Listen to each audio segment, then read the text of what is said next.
దునియా బాగుంటేనే నేను బాగుంటాను. రేపు గురువారము 23వ తారీఖు వైశాఖ పౌర్ణమి. గురు శుక్ర యోగము కలదు కాబట్టి ఈ పౌర్ణమి వైశాఖ పౌర్ణమి మహా యోగం కలదు. ఈరోజు వైశాఖ పౌర్ణమి రోజు చక్కగా మనము ఉదయమే లేచి స్నానమాచరించి ఇల్లు వాకిలి అంతా శుభ్రంగా నీటుగా ఉంచుకొని ఆ తర్వాత పూజా గది అంతా శుభ్రం చేసుకొని చక్కగా స్వామివారికి వైశాఖ మాసంలో మహావిష్ణువు లక్ష్మీదేవిని పూజించుకుంటే ఈ పౌర్ణమి రోజు పూజించుకున్న వారికి పూజించుకున్నంత ఫలితము దక్కుతుందని పూర్వీకులు మన చెబుతారు.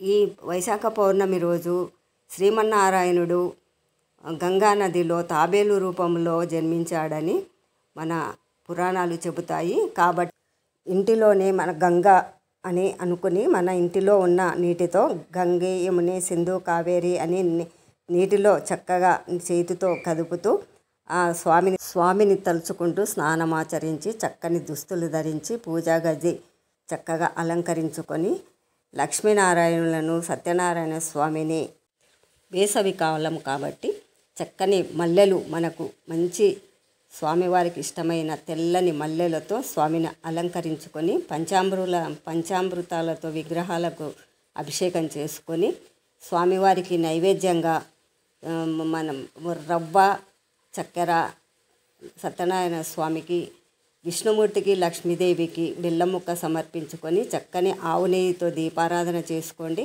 చక్కగా దీపధూప నైవేద్యములతో స్వామికి నీరాజనం ఇచ్చుకొని స్వామివారికి మంగళహారతులు చెప్పుకొని అష్టోత్తరాలు కానీ లక్ష్మీ అష్టోత్తరాలు కానీ తర్వాత కనకదార స్తోత్రం కానీ లేదా సత్యనారాయణ స్వామి వ్రతం చేసుకునేవారైతే అలా అయినా చేసుకొని లేదా స్వామివారి ఈ నామాలు చదువుకుంటూ సత్యనారాయణ స్వామి నామాలు చదువుకుంటూ పూజ చేసుకున్న అంతటి చక్కని ఫలితం దక్కుతుంది.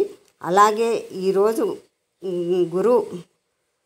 గురువారం రోజు వచ్చింది కాబట్టి రావి చెట్టు పైన అమ్మ లక్ష్మీదేవి నివసిస్తుందంట.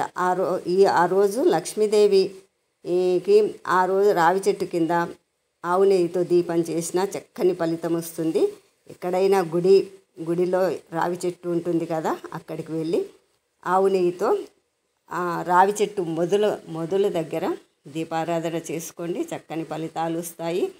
సంతానం లేని వారు కూడా సంతాన ప్రాప్తి కలుగుతుంది. తర్వాత మనకు అష్టైశ్వర్యాలు భోగాలు కూడా మనకు అందే యోగం ఉంది. ఎందుకంటే గురు పౌర్ణమి అనే పెద్ద వైశాఖ పౌర్ణమి ఇది గురుబలంతో శుక్రబలంతో వస్తుంది కాబట్టి శుక్రయోగం గురువు యోగంతో కలిసి వచ్చింది కాబట్టి మహాయోగం కలుగుతుంది. ప్రతి ఒక్కరూ ఇంటిలోనే మనం ఆచరించుకునే వాళ్ళు ఇలాగా చక్కని నేను చెప్పిన విధంగా ఆచరించుకోండి. మంచి ఫలితాలు దక్కుతాయి.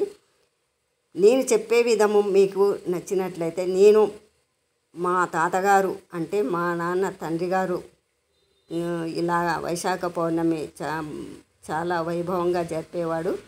చక్కని ఫలితాలు కూడా తను సంపాదించుకున్నాడు. మాకు కూడా ఆ ఫలితాల్లో కొంత భాగం మాకు కూడా ప్రసాదంగా వచ్చింది. ఆ ఫలితమే మీకు కూడా వివరిస్తున్నాను. ఈ వివరణ అందరికీ నచ్చుతుందని నమస్కారం అండి. అలాగే వైశాఖ పౌర్ణమి గురువారం వస్తుంది కాబట్టి గురువులకు సాయిబాబాకు కానీ రాఘవేంద్ర స్వామికి కానీ శనగలు సమర్పించుకోండి.